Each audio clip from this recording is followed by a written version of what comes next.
paz do nosso Senhor Jesus Cristo permaneça com cada um. Amém.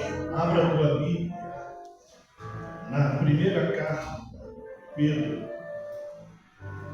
1 Pedro, capítulo 1, a partir do versículo 17.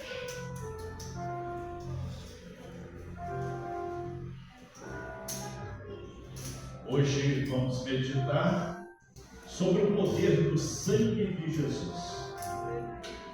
1 Pedro, capítulo 1, versículo 17 ao 21, diz assim: E se invocais por Pai aquele que, sem acepção de pessoas, julga segundo a obra de cada um, andai em temor durante o tempo da vossa peregrinação, sabendo que não foi com coisas corruptíveis como prata ou ouro que fostes resgatados da vossa vã maneira de viver, que por tradição recebestes dos vossos pais, mas com o precioso sangue de Cristo, como de um cordeiro imaculado e incontaminado, no qual, na verdade, em outro tempo foi conhecido ainda antes da fundação do mundo, mas manifestado nesses últimos tempos por amor de vós.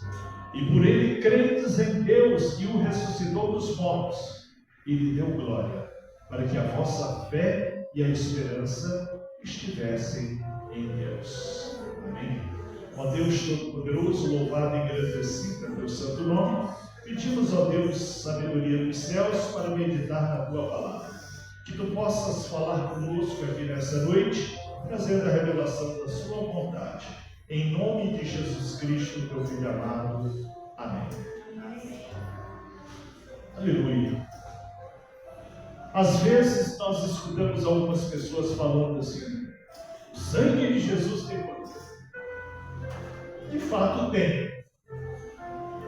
Mas o nome de Jesus que tem poder e o sangue de Jesus que tem poder não é um amuleto, nem é palavra chave.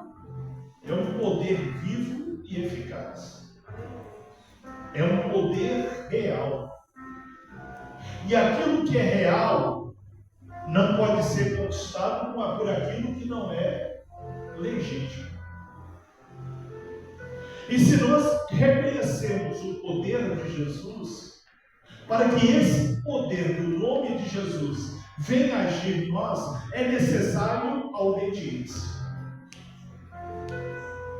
E aqui no primeiro capítulo da primeira carta de Pedro, ele fala a respeito da obra de cada um, que foi conquistado por um sangue poderoso e não foi por ouro nem prata. Porque o ouro e prata, ele é corruptível. Ele pode ter sido extraído de uma forma ilegal. Ele pode ter sido adquirido de uma forma ilegal. Pode ter sido adquirido por uma corrupção, por alguma outra forma de conquista. O sangue de Jesus, ele tem um poder vivo e eficaz, um poder legítimo que transforma vidas. E aqui Pedro fala de um poder que não é um poder de uma religião, mas é o poder de uma transformação e mudança de vida. E isso é ser cristão. Ser cristão não é você se declarar pertencer a uma igreja, a uma religião. Ser cristão não é você dizer que você pertence a um grupo social. Ser cristão é você permitir que a palavra do Senhor venha ser a vida de sua fé, de guiar a tua fé, de conduzir os teus caminhos. Ser cristão é você permitir que o poder do Espírito Santo venha fazer a obra da regeneração na tua vida, te transformando numa nova criatura. A ponto das pessoas olharem para você e perceber uma mudança. Não há necessidade de você declarar uma mudança, porque essa mudança será nas suas atitudes e as pessoas vão perceber. E isso vem de um poder transformador, que foi conquistado ali na cruz pelo sangue de Jesus. E esse sangue, ele tem a capacidade de perdoar os nossos pecados, de salvar, nos dando a vida eterna, e tem o poder de romper sobre todo o mal. Porque ao passar pela cruz, Jesus conquistou todos os poderes nos céus e na terra.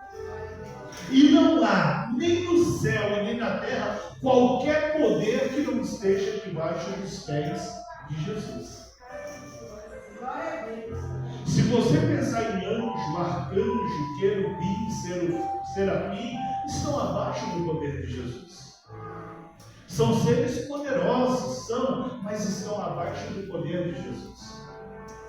Porque ao passar pela cruz, Jesus completou a obra da redenção. Ele, em obediência, fez aquilo que era a vontade de Deus, que era nos comprar por um precioso sangue, por um valor de sangue inocente.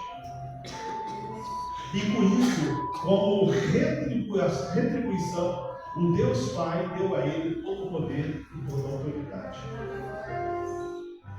Se nós aceitamos o sangue de Jesus como o poder libertador de nossas vidas, não há vício, não há mania, não há orgulho, não há vaidade, não há domínio humano, não há controle humano, não há controle espiritual que possa ter autoridade sobre nós.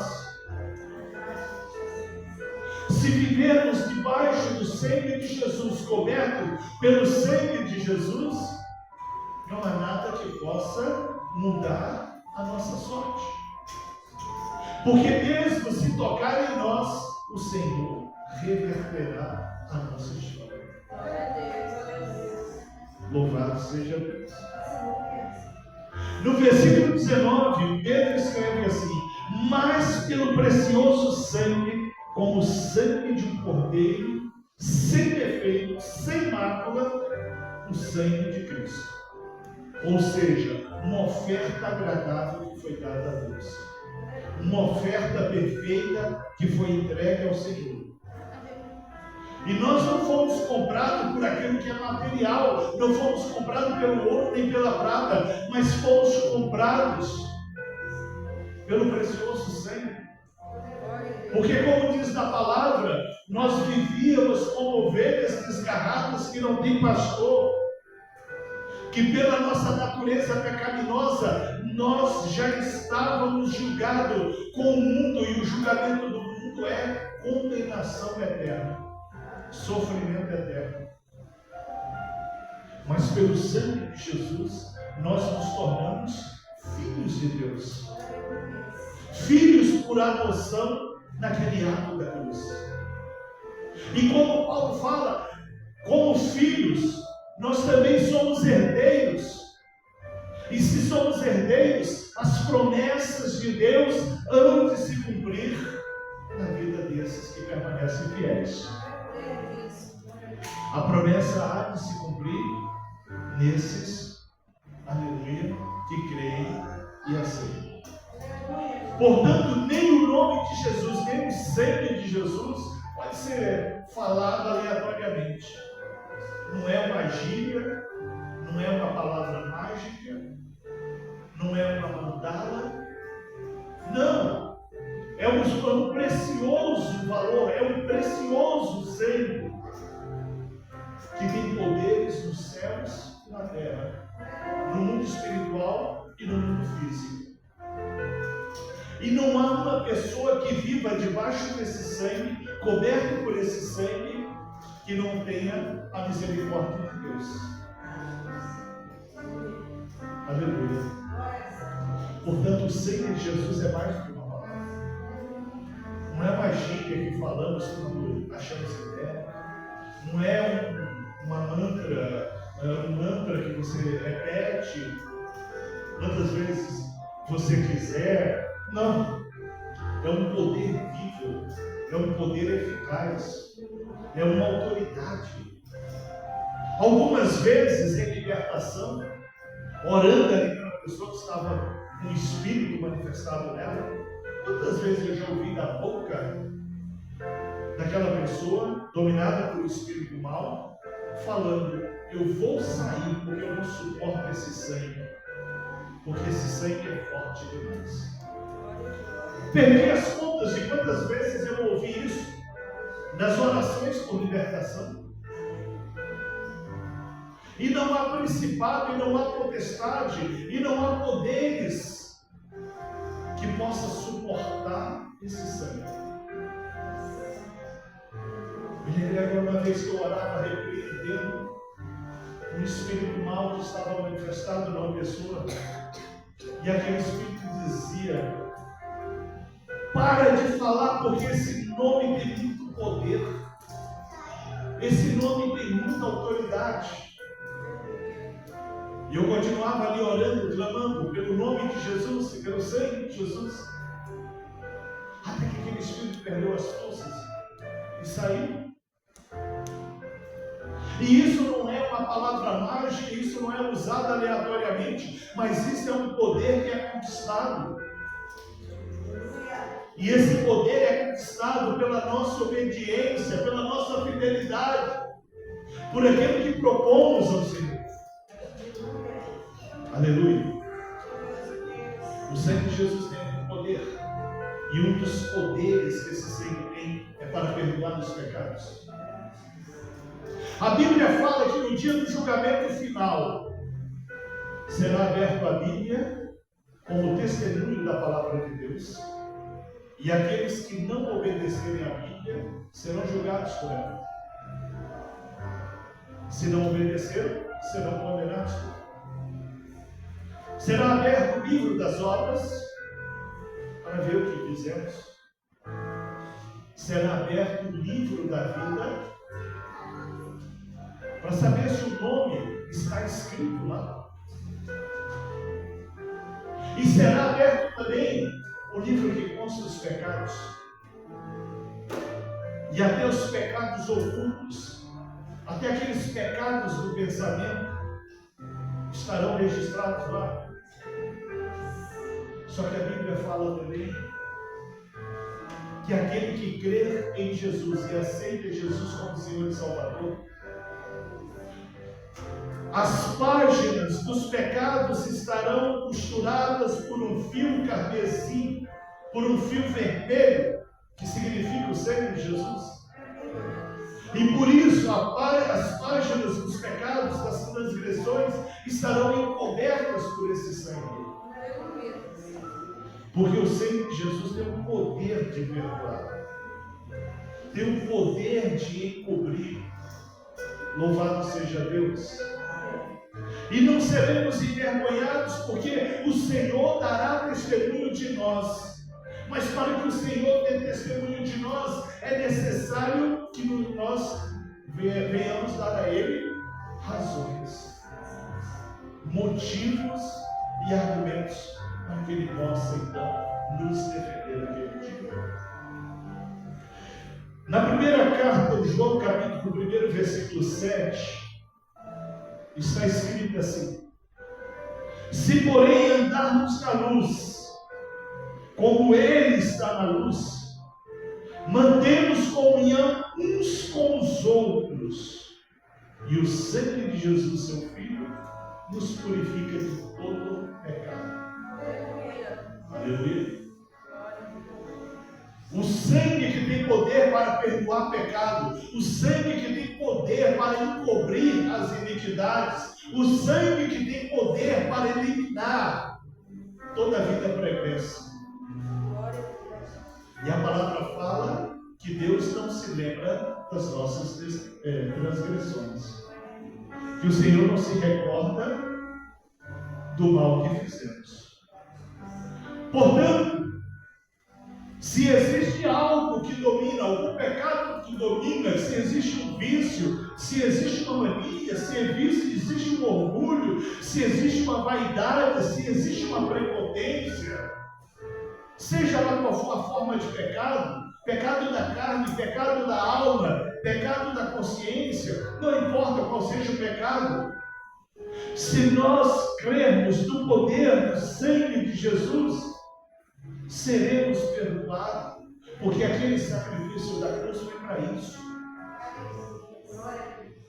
Aquele sacrifício da cruz tem um preço. É o preço do perdão dos nossos pecados. Louvado seja Deus. Portanto, devemos orar aquilo que é difícil demais. É muito comum o inimigo colocar na mente da pessoa o seguinte: o que você vai fazer na igreja? Você não é santo, você não é perfeito. Olha a sua conduta, olha a sua vida, olha como você está. O que ele quer? Ele quer que a pessoa esqueça do poder do sangue de Jesus. Mas o que a palavra fala? O que a Bíblia fala que é guia de nossa vida? Fala que se clamarmos pelo sangue de Jesus, encontraremos força. Porque se o Filho libertou, verdadeiramente estamos livres. Porque nenhuma condenação há aos que estão em Cristo Jesus. E Deus não se recorda das transgressões daqueles que estão verdadeiramente com Jesus. Verdadeiramente com Jesus. A nossa conversão, ela tem que ser uma entrega total. A nossa conversão deve ser uma entrega verdadeira. Eu me recordo no início da minha conversão, quais eram os medos que eu tinha? Olha, eu vou ter que fazer uma entrega verdadeira para o Senhor. Vou perder amizades, vou perder aquilo que foi construído ilicitamente, vou ter que mudar algumas atitudes, vou ter que abandonar algumas coisas. E achava isso pesado demais.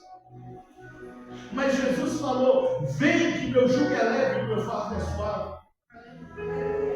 E quando eu decidi por Cristo, eu percebi que as amizades que foram não fizeram falta, porque o Senhor colocou novas amizades e amizades verdadeiras, santas, que não abandonam, mas que caminham conosco e nos ajudam nas travessias.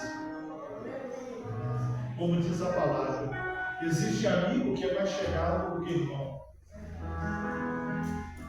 E na fé nós descobrimos isso. Na fé nós conseguimos perceber que existem pessoas que aparecem em nosso caminho, que conhecemos na vida cristã, no nosso dia a dia, na fé, que se tornam fiéis companheiros de batalhas, de pelejas, que nos ajudam a carregar a cruz, como Simão Sirineu ajudou a carregar a cruz de Jesus. O poder do sangue de Jesus, além de perdoar pecados, ele tem poder para santificar. O poder da santificação. E a santificação é um processo que o Espírito Santo faz em nossas vidas. E aí a outra coisa que o inimigo trabalha, que ele coloca na mente da pessoa o seguinte: você não vai conseguir, você não vai ser santo, você não vai conseguir abandonar seus pecados, você não vai conseguir abandonar a vida que você leva. Que pensamentos são esses? Pensamentos do inimigo de nossa alma. Pensamento daquele que já perdeu a vida eterna e não quer ficar sozinho no lago de fogo, mas quer levar muitos com ele. Mas a santificação é um processo que começa no dia da nossa conversão e só se completa na cruz. Porque nenhum é suficiente de alcançar a santidade por completo. Não há entre nós, e Paulo escreve sobre isso, nenhum que seja capaz de ser santo o suficiente. Mas o sangue de Jesus cobrirá todos os pecados. O que nos diferencia daqueles que ainda não aceitaram Jesus é que o poder do pecado não tem mais domínio sobre nós. Mas temos agora o livre-arbítrio para dizer: eu não te quero. Pecado eu não te quero. Pecado eu não te aceito. Você exerce uma força em mim, ainda exerce uma força sobre mim, mas o sangue de Jesus vai quebrar, o sangue de Jesus vai arrancar. Por isso que a palavra diz: venha como está, que a transformação é feita pelo Espírito Santo. Quantas vezes eu já ouvi pessoas falando: não, quando eu largar isso, largar aquilo, quando eu parar com isso, parar com aquilo, aí eu vou me entregar ao Senhor. A palavra não diz isso. A palavra diz que quem está no mundo não tem força nenhuma, quem está no mundo não tem autoridade nenhuma, quem está no mundo não tem consciência nenhuma. Mas aquele que vem para Cristo, aquela que vem para Cristo, adquire uma consciência diferente, a qual o Senhor passa a lapidar do dia da conversão até o dia do arrebatamento da igreja, se estivermos vivos, ou até o dia da nossa morte, se morrermos antes. O certo é que a santificação é uma obra que podemos cooperar com o Espírito Santo e acelerar ela em nossas vidas, podemos. E até é bom que faça, mas é um passo a passo, à medida que vamos conhecendo a palavra. E não é toque de mágica. É necessário uma oração, mais outra oração, é necessário um clamor, é necessário ser sincero com Deus e falar: nisso eu estou sendo fraco, nisso eu estou sendo fraca, nisso eu não estou conseguindo vencer, nisso eu não estou tendo força.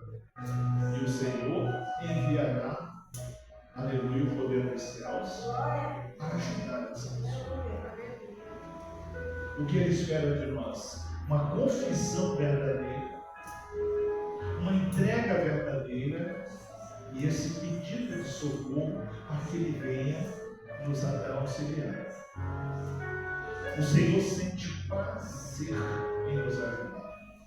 Ele sente satisfação em nos ajudar. Basta clamar, basta orar. E a oração é a expressão daquilo que estamos vivendo. Quantas vezes eu ouvi pessoas falando: eu gostaria de orar, mas eu não acho palavras. Qual é a melhor oração? A oração sincera, a oração verdadeira, a oração que sai não da boca, mas sai da alma. Louvado seja Deus. Em Hebreus, carta aos Hebreus, capítulo 9, versículo 14, está escrito assim: muito mais o sangue de Cristo, que pelo Espírito Eterno a si mesmo se ofereceu sem mácula a Deus, purificará a nossa consciência de obras mortas para servirmos ao Deus vivo. O que é a santificação? Uma transformação da nossa mente, como Paulo fala sobre isso. Não se conforme como está, mas busque a transformação da sua mente. Não se conforme com a sua fé e diga: eu quero mais. Não se conforme com a unção, diga: eu quero mais. Não se conforme com o seu talento e diga: eu quero mais. Porque a vontade de Deus é acrescentar cada dia, a vontade de Deus é derramar sobre nós sempre uma porção elevada, para que possamos então encontrar paz e refrigério. Paz e refrigério. E tem muitas pessoas que acham que para ter paz e refrigério é preciso trabalhar muito e ficar rico, porque aí vai ter dinheiro para tudo. Engana. Que quanto mais rico, mais quer. Quanto mais posses tem, menos paz tem, mais preocupação vai ter. Não que seja proibido de buscar, não. Se for de forma lícita, não é proibido. Mas aquele, como fala em Provérbios, o empregado dorme a noite toda, mas o patrão passa o dia em claro, preocupado com o dia seguinte, preocupado com os negócios, preocupado com as posses. A razão da nossa fé é a paz do Espírito. A razão da nossa fé é a felicidade. A razão da nossa fé é aprender a viver com o que temos e aperfeiçoar e acrescentar à medida da nossa resistência de postura. Louvado seja Deus. Portanto, o Senhor de Jesus tem poder para perdoar o pecado e tem poder para santificar. Tem poder para transformar o pecador numa pessoa santa. E isso revolta o inimigo. Por isso ele não quer que as pessoas se convertam. Por isso ele não quer que as pessoas se firmem na fé. Por isso ele não quer que as pessoas caminhem com Cristo. É uma a menos na companhia com Ele. É uma a menos na tormenta e no sofrimento com Ele. O Senhor Jesus também tem poder para fazer comunhão. O que é comunhão? Unir. É estar junto. É compartilhar. Comunhão não é amizade, não é coleguismo, não é o brother. Porque é na hora do sofrimento, é na hora do sufoco que nós vamos saber quem realmente está conosco. De 50 amigos sobra 1, 2. De 3, 4 amigos sobra a esposa ou o marido. Que às vezes até os filhos não vão. Mas o Senhor sempre preparará um ombro amigo, um ombro acolhedor, um ouvido para escutar as nossas lamúrias. E a comunhão é uma unidade para tudo. A comunhão é uma unidade nos momentos de alegria, nos momentos difíceis. A comunhão é uma unidade constante. É diferente de amizade. As amizades geralmente é quando a gente tem algo para oferecer. As amizades geralmente é quando somos úteis para alguma coisa. Se perdermos aquela utilidade, já era. Se perdermos aquela utilidade, já não servimos mais para ser amigo daquelas pessoas. Mas a comunhão é diferente. A comunhão significa andar junto. A comunhão significa atravessar junto. A comunhão significa tomar pela mão e dar o apoio necessário. A comunhão significa ouvir o que precisa ouvir e falar o que precisa falar. A comunhão é estar junto em qualquer situação, em qualquer momento. E isso nós vamos encontrar na fé. Isso nós vamos encontrar na irmandade, na congregação a qual nós fazemos parte, entre aqueles que estão ali no nosso dia a dia. Louvado seja Deus. Porque o sangue de Jesus nos dá uma comunhão entre irmãos, mas nos dá também a comunhão com Deus. O sangue de Jesus é Ele que nos liga com Deus. É Ele que nos dá acesso a Deus. É Ele que permite que as nossas orações cheguem a Deus. É Ele que permite que a nossa unidade com Deus seja verdadeira. Louvado seja Deus. E a nossa comunhão com Deus não pode ser rompida pelo pecado, não pode ser rompida pelo inimigo de Deus, não pode ser rompida de qualquer maneira. Mas nós devemos manter a nossa comunhão com o Senhor.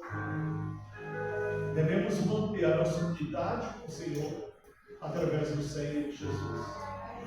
Porque o inimigo todos os dias coloca tropeços para abalar nossa fé, para abalar nossa comunhão com o Senhor. E naquele momento em que nós reconhecemos que não estamos bem, que transgredimos de alguma forma, é a nossa oração clamando: Senhor, o teu sangue tem poder. Eu me sinto frio, sinto mais animado na tua presença, eu não sinto mais com aquele fervor de antes. É o sangue de Jesus que é a moeda de compra da confiança em Deus. Senhor, já transgredi de novo, tenha misericórdia. É o sangue do Senhor que é o argumento da nossa comunhão com Deus. 1 Coríntios 10:16 diz assim: porventura, o cálice da bênção que abençoamos não é a comunhão do sangue de Cristo? O pão que partimos não é a comunhão do corpo de Cristo? Portanto, quando celebramos a ceia do pão e do vinho, estamos celebrando a unidade entre irmãos, mas estamos unidos também com o Senhor. Aleluia. O corpo que é representado no pão representa a unidade da igreja. O sangue representado pelo vinho é a nossa comunhão com o Senhor. Portanto, se rompemos com Deus, se transgredimos, se distanciamos do Senhor, é reconciliar, é voltar para o Senhor, é buscar novamente o Senhor e clamar: Senhor, teu sangue tem poder na minha vida. Eu quero novamente aquela intimidade com o Espírito Santo. Eu quero novamente aquela comunhão com o Senhor. Eu quero novamente aquele ânimo para orar, para clamar, para meditar na palavra, para congregar. Louvado seja Deus. E se não orarmos por essa comunhão, iremos enfraquecer como muitos estão enfraquecendo. Se não clamarmos por essa comunhão, iremos distanciar como muitos estão distanciando. Porque não é nós, mas é o Senhor. Não é o esforço nosso, mas é aquele esforço da Deus. Louvado seja Deus. Clame pelo sangue de Jesus, para que você tenha comunhão com Deus e para que você tenha comunhão com o teu próximo.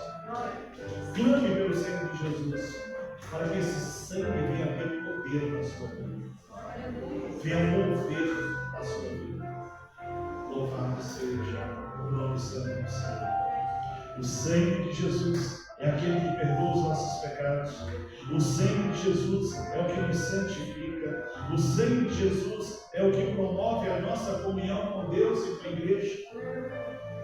E o sangue de Jesus é o que nos dá poder na adoração. Aleluia. Adoração não é cantar. Adoração não é pronunciar palavras. Adoração é uma rendição. O que é render? Se entregar. Adorar é estar limpo. E por isso precisamos do sangue de Jesus. E esse sangue, ele nos dará força para essa adoração. Esse sangue de Jesus dará força para a nossa adoração sincera e verdadeira. Adoração ela não é um ritual. Aleluia. Adoração ela não é uma expressão de um canto ou de palavras. Adoração é um falar com Deus com reverência. É um falar com Deus na certeza de que Ele está nos ouvindo. É um falar com Deus certo que Ele responderá. Aleluia.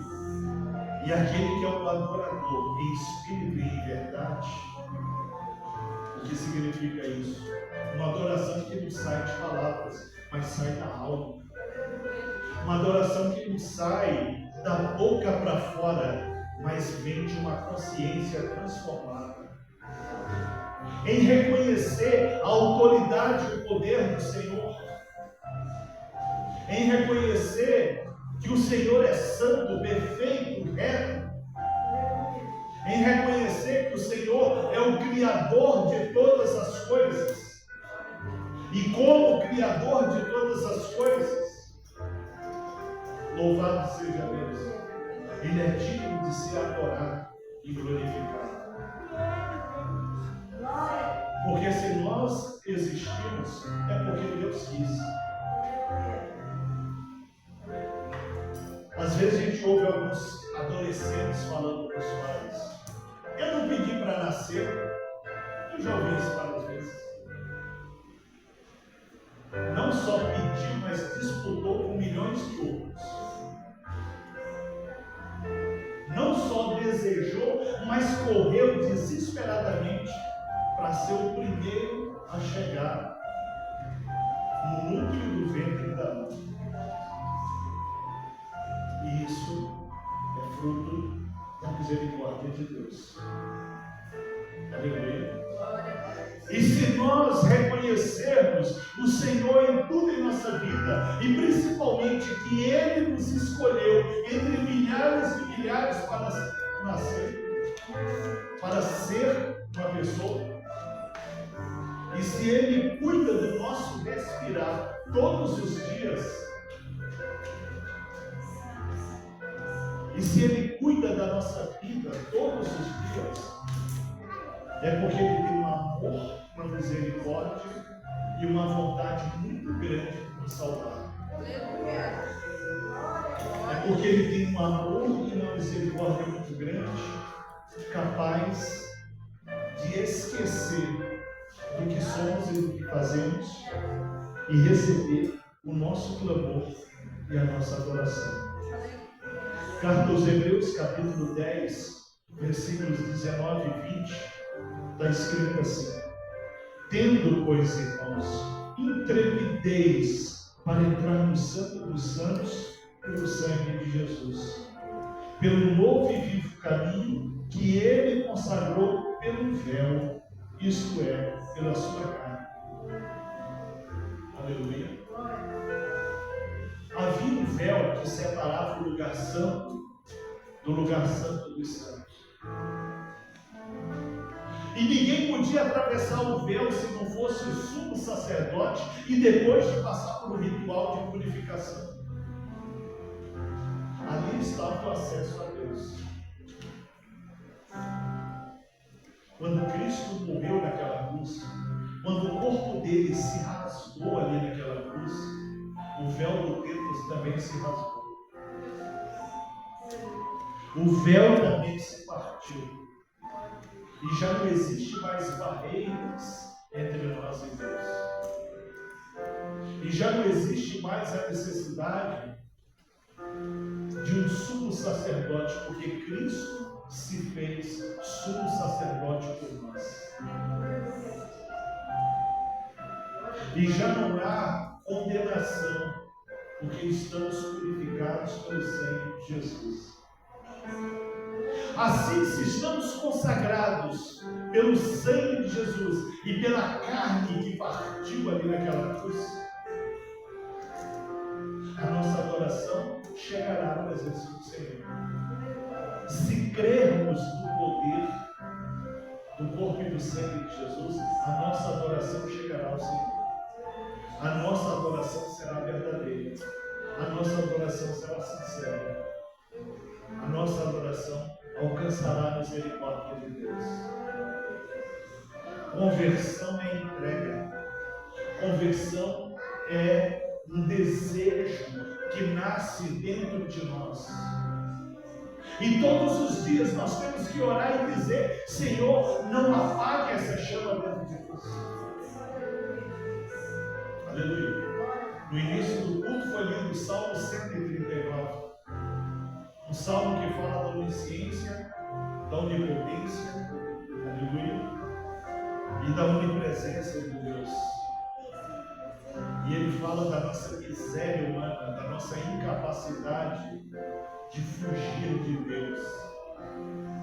E que Deus nos alcança aonde nós estivermos. Isso é prova da misericórdia de Deus. E o salmista diz: para onde me ausentarei da sua presença?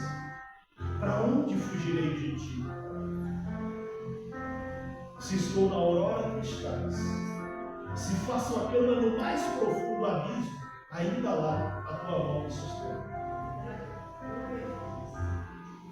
E todos nós já nos vimos em situação em que chegamos a imaginar: o Senhor não me quer mais. Eu jamais voltarei para o Senhor. Eu jamais estarei com o Senhor. Mas Ele nos quis. Ele nos desejou. E aquela morte na cruz, aonde o corpo dele foi rasgado e o sangue dele derramado, foi para que nós tivéssemos o direito à salvação, o direito à libertação, o direito à cura, o direito a portas abertas, o direito ao perdão do pecado, o direito de ter a nossa oração aos ouvidos de Deus. E se você crer nessa palavra como palavra de Deus, se você crer que o sangue de Jesus tem poder na sua vida, não como palavra, como mantra, como uma mandala, como um ritual, não, como um poder vivo e eficaz, como a confiança sincera e verdadeira. Se você crer, o milagre vai acontecer. Se você crer, aquilo que parece impossível vai acontecer. Porque o Senhor, Ele gosta de nos surpreender. O Senhor gosta de fazer por nós aquilo que é impossível pela condição humana, para que não paire a dúvida que Ele é Deus, para que não paire a dúvida que Ele tem poder, para que não tenhamos qualquer dúvida que o sangue de Jesus tem poder na nossa vida, para que tenhamos fé e confiança que aquele sangue é suficiente para cobrir nossa vida. E se você assim crer, vamos orar nesse momento. E nessa oração, ore não confiando na minha intercessão, porque nada sou, mas confiando no poder do sangue de Jesus na sua vida, mas confiando na misericórdia do Senhor, mas confiando nos favores do Senhor. Ó Deus Todo-Poderoso,